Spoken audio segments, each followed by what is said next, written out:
Hello, my name is Daniel Bjorndal, and I'm with Pine Visa, and I've been doing EB-3 recruitment for a little over 3 years now. Hello, everyone. This is Ayusha, and I'm working with Pine Pizza as a business development manager for 3 months.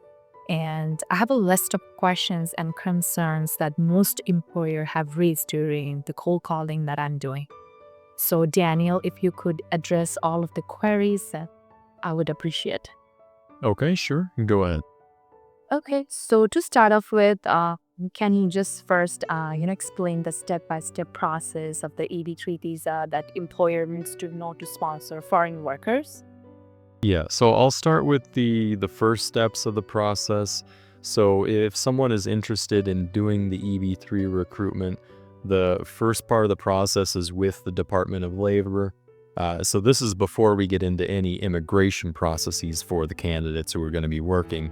The Department of Labor has to certify that yes, you're paying a fair wage to employees, and also that there is in fact a labor shortage.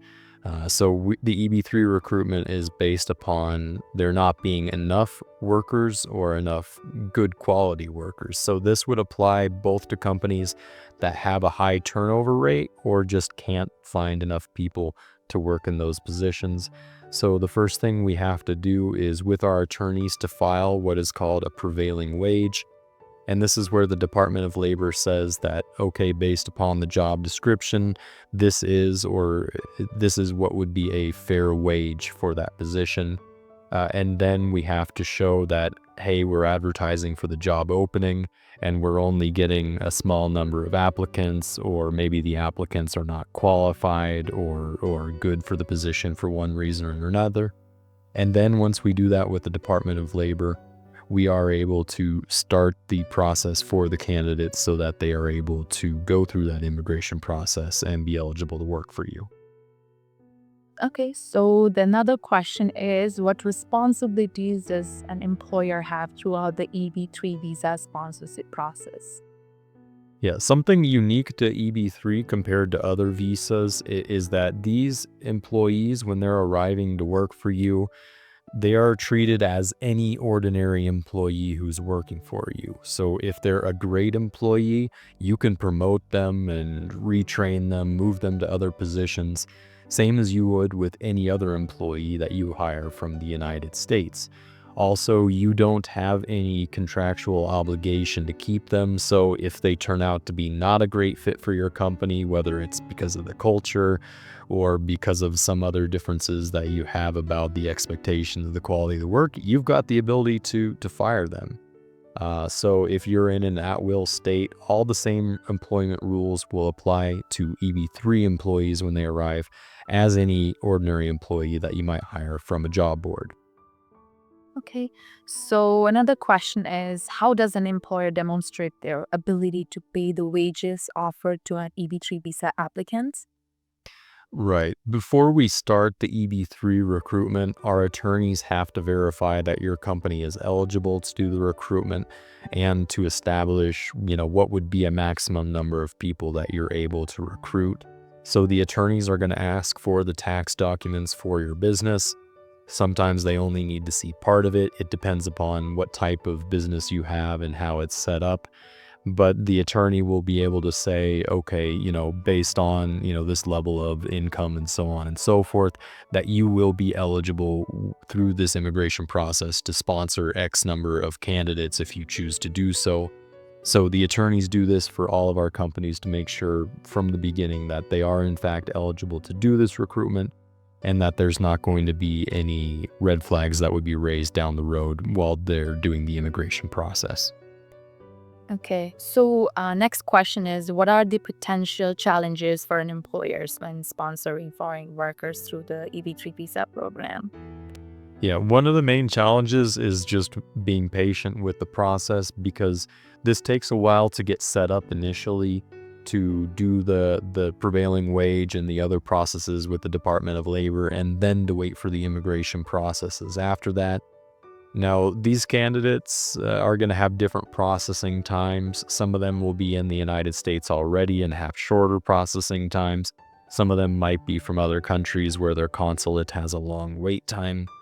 But we can set this up to be a pipeline so that once we get the process started, we can have a constant flow of these candidates so that there won't be any waiting or issues like that in the future once the process gets started. Okay. So next question is, I get this question a lot, which is like, most of the employer asks me if we could provide housing and accommodation assistance for worker placed through the EB-3 visa program by Pine Visa. Yeah, that question I usually hear from people who have experience with other visa types. For example, I've done J1 visa processing, and this is something where it is the responsibility for a J1 that the employer helps with finding housing or even providing the housing. However, with the EB-3 process, you do not have that obligation. We at Pine Visa help out these individuals with relocation assistance. We'll help them with how to find a rental and how to get established in the community where they'll be working. But this is not an obligation of the employer. When these candidates arrive, they are as any other employee that you would have that you hire from the United States. So the same obligations you have, for example, to pay benefits and to pay wages, the exact same rules would apply to EB-3. So just as you don't have to provide housing to U.S. employees when you hire them, you do not have to provide housing to EB-3 employees when they arrive. Yeah. Uh, so if you could also a little bit talk about once upon their arrival, we provide like 2 weeks of housing for free per EB-3. Yeah, this is something with Pine Visa that we do for our candidates, that we are able to provide temporary housing to them for free. So when they arrive, they receive 2 weeks of housing in the area, and that'll give them time to get established, look for an apartment, and do all the rest of that. And we help them out with that process as well. So we're not just throwing these people to the wolves. We're making that transition process as easy as possible so that once they arrive here, they're not scrambling to find some place to work and they're ready to get started with you. Yeah. That's the great part about being with the Pine Visa, right? Absolutely. So most of the employers has asked me a lot of questions on, what type of candidates can employer expect to recruit through the EB-3 visa program, if you could answer that. Yeah, I've been doing this for a couple of years now, Aisha, and my experience is that the type of individuals that do the EB-3 process tend to be much more ambitious and motivated than the average Joe. Because for these individuals, it's not just an opportunity to work with your company, it's also an opportunity for them to live the American dream for the first time in their life and to potentially stay in the United States if they choose to. And so these individuals tend to be people who have, maxed out the level of ambition that they can follow in their home country, and so they're looking for the opportunity to live the American dream. They tend to be much more loyal and hardworking than just, an average person that you might find on a job board. Yeah, right. So do employers enter into a contract with workers recruited through the EB-3 visa program?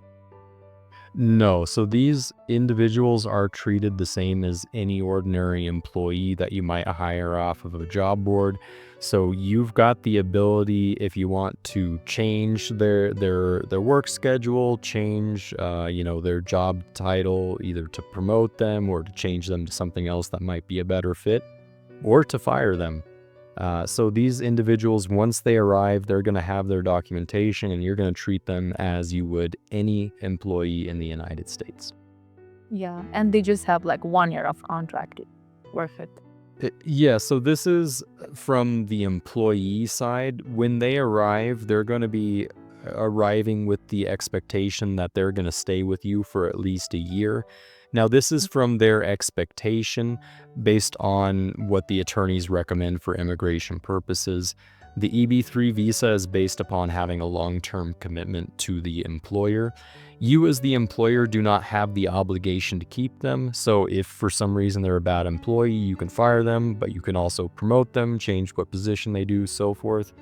But from the employee side, they typically are wanting to, renew their green card or maybe even apply for citizenship in the future. And so the attorneys coach them from when they start this process that they need to come and have a long-term commitment to this employer. If they, for whatever reason, let's say they quit right after they arrive, or they're just a terrible employee or so forth, it's possible that they could even be deported and lose their green card because they're coming on an employment-based visa. So if they're not honoring that employment, due to some sort of issue on their side, they could potentially have issues either renewing their green card, they could be denied when they apply for citizenship, or in some extreme cases, it has happened where they can be deported as well. Okay, thank you so much for clarifying that question from me. So, I have a last question for today. So, what are the chances of worker breaching their contract when recruited to the EB-3 visa program?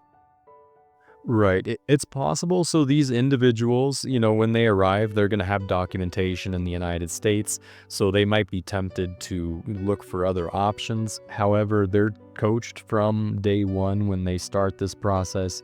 The attorneys are going to let them know that this is an employment-based visa. So if they take the employment-based visa with your company and then for whatever reason they leave your company, this would be an abuse of the visa. So the lawyers have warned these individuals that they might have issues renewing their green card, applying for citizenship, or potentially even be deported for having done that. And so these individuals are taught from when they start the process that they are to remain with you for as long as that relationship works out, and that they're a good employee and that you like them as an employee of your company. But again, it's important to keep in mind that this is the expectation based on the worker. So the worker wants to be loyal so that they'll have a better chance of renewing their green card and so on and so forth. But again, as an employer, you don't have an obligation like a contract to keep them. So if they're a bad employee, you can fire them. And if they're a great employee, you can promote them and move them around within your company as you see fit. Okay, that will be it for today. Thank you so much for answering all the questions from me today. I really appreciate. I hope that clarifies all the queries that most of the employers have. So yeah, Okay, perfect. Thank you very much, Aisha. yeah, thank you.